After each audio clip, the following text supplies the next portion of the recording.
దిక్కు దేశమంతా వర్షాలు వరదలు ముంచెత్తుతున్నాయి.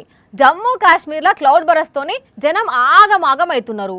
ఇక బంగాళాఖాతంలో ఏర్పడిన అల్పపీడనం వాయుగుండంగా మారిందట. ఏం వానలో ఏందో అని పబ్లిక్ పరిశాన్ అవుతుంటే ఢిల్లీలో ఏమైతుందో ఎరికే అననుల్లా. సేవ్ డాగ్స్ అనుకుంటా కొంతమంది డాగ్ లవర్స్ రోడ్ల మీదకి వచ్చి వానలు దడుచుకుంటూనే ధర్నాలు చేస్తున్నారు. ఇప్పుడు సోషల్ మీడియాలో దీని మీదనే పెద్ద పంచాయతీ నడుస్తున్నది.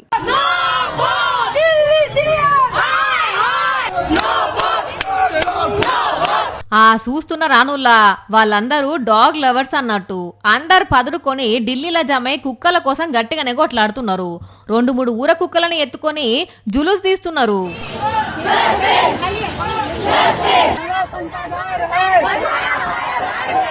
ఢిల్లీలో ఒక్క దగ్గరనే కాదుల్లా, బెంగుళూరు, నాగ్పూరు, సిలిగురి ఇంకా కొన్ని సిటీలల్లో కూడా ధర్నాలు చేస్తుర్రు.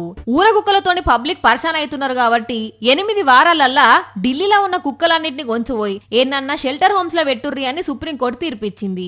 వెంటనే కొంతమంది సెలబ్రిటీలు బయటకు వచ్చి కుక్కలకు సపోర్ట్ గా మాట్లాడుకుంటా ఏడ్చుకుంటా ముక్కు చీదుకుంటా వీడియో వదిలేసి సోషల్ మీడియాలో పెట్టుడు స్టార్ట్ చేసిర్రు.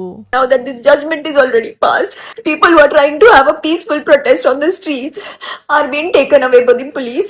So I have no idea how this is going to work, but it's going to be death of compassion. I really don't know. I'm just saying that it's breaking my heart. ఇంకో దిక్కు ఈ dog lovers మీద social మీడియాలో మస్తు fire అవుతున్నారు నెటిజన్లు. కుక్కల మీద గంతగానం ఫైర్ ఉంటే తీసుకుపోయి ఇంట్లో పెట్టుకోండి అని కొందరు అంటుంటే కుక్కలు గడిచి జీవించిన వాళ్ళ పానాలు మీరు తీసుకొచ్చి ఇస్తారా అని ఇంకొందరు క్వశ్చన్ చేస్తున్నారు. ఇదంతా ఇట్లుంటే డైరెక్టర్ రామ్ గోపాల్ వర్మ కూడా డాగ్ లవర్స్ ని తగులుకున్నాడు. కుక్కల మీద మీకు గంతగనం ఇష్టం ఉంటే వాటిని లగ్గం చేసుకోవచ్చు కదా అని కామెంట్ చేసిండు. ఇక అక్కడి నుంచి వరుసగా ట్వీట్లు చేస్తూనే ఉన్నాడు.